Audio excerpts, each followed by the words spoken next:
la question du comparatif,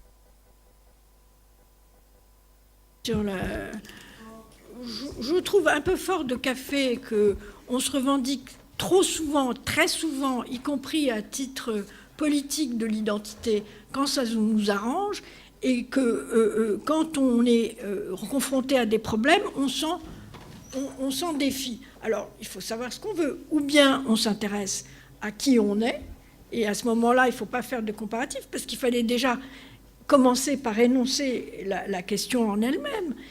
Ou alors, à ce moment-là, on fait un comparatisme, et c'est ce qu'a fait, par exemple, Germaine Tillon dans les années 60 ou 70, dans Le Harem et les cousins. Les deux rives de la Méditerranée se répondent, il n'y a pas de problème là-dessus. Je pense néanmoins qu'il y a une spécificité islamique et qu'elle est très forte sur et qu'elle passe par des choses très... Je vais aller très très vite. Vous ne pouvez pas comparer l'exemplarité du prophète à la figure de Jésus-Christ. Bon, sur la question chrétienne, le vrai problème, ce qui sépare l'islam du christianisme, c'est pas la question des femmes, contrairement à ce qu'on dit aujourd'hui. C'est la question de la chair. C'est la question de la chair. Quand saint Paul dit le célibat est l'avant-goût du paradis et qu'on entend que c'est la jouissance sexuelle, je crois que c'est un hadith, mais vous allez me le confirmer, que la jouissance sexuelle est l'avant-goût du paradis, eh bien vous voyez l'écart et le point de divergence, et il est absolu sur ce point. Donc le comparatisme, dans ce sens, il n'est pas intéressant. Je pense aussi que cette question, je ne fais que l'effleurer.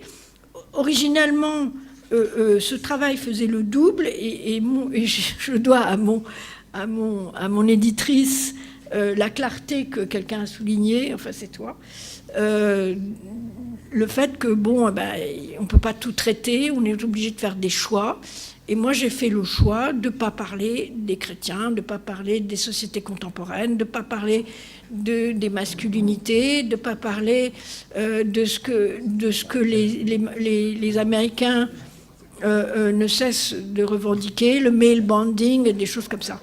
Et le travail de Corbin, il est absolument passionné, mais je me suis, en l'occurrence, pratiquement interdit de le lire. Voilà, oui, parce qu'il s'agissait bien de marquer une singularité, une spécificité islamique, musulmane, tout ce que tu voudras. Donc voilà, ça c'est pour la première question. Évidemment que le comparatisme est passionnant, mais j'espère que quelqu'un le fera sur cette base-là. Sur la question de l'éthos viriliste comme cause de l'islam, que la question de la causalité te dérange. Je ne sais pas si on peut parler en effet de cause, mais ce sont les points nodaux. C'est là-dessus qu'ils font leur propagande, c'est là-dessus qu'ils statuent, c'est là-dessus qu'ils pensent leur juridiction, c'est là-dessus, c'est sur ces thèmes-là qu'ils plaisent.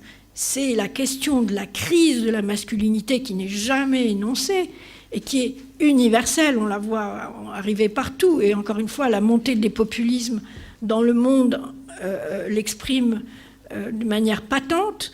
Eh bien, c'est cette crise de la masculinité, avec tout ce que ça implique, le rapport à la technique comme puissance, mais en même temps le refus de la modernité politique. Eh bien, c'est cette question-là qui me semble devoir être interrogée. Et donc, oui, peut-être qu'il y a d'autres causes. Encore une fois, pour moi, c'est un travail politique. Je n'ai pas été regarder la théologie de près. Je me suis farci les textes de Banna et de Ramadan, et encore pire, de Qutb. Ça, je vous les recommande, ils sont fascinants. C'est truffé de répétitions, je veux dire. Et on ne peut pas reprocher à ces gens ce qu'ils sont. Ce ne sont pas des intellectuels, ce ne sont pas des halams, ce ne sont pas des clercs. Les islamistes, au départ, sont des gens qui se sont soulevés contre la colonisation ou le pouvoir établi, peu importe, et qui ont fait ce qu'ils ont pu avec les moyens du bord. C'est ça qu'il faut comprendre. Et on ne peut pas ignorer qu'ils ont fait, les trois quarts d'entre eux, beaucoup d'années de prison. Je veux dire, Hassan el-Banna ou Qutb, ils ont passé des années en prison. Alors, vous étonnez après qu'ils aient question des rapports compliqués avec le monde ou avec les femmes. Eh bien voilà, cette question de... Je reprends la phrase de Burga qui me semble... Je ne suis pas toujours d'accord avec ce que dit Burga, mais je pense que là, il a tapé juste quand il dit « on a les islamistes qu'on mérite ». Voilà.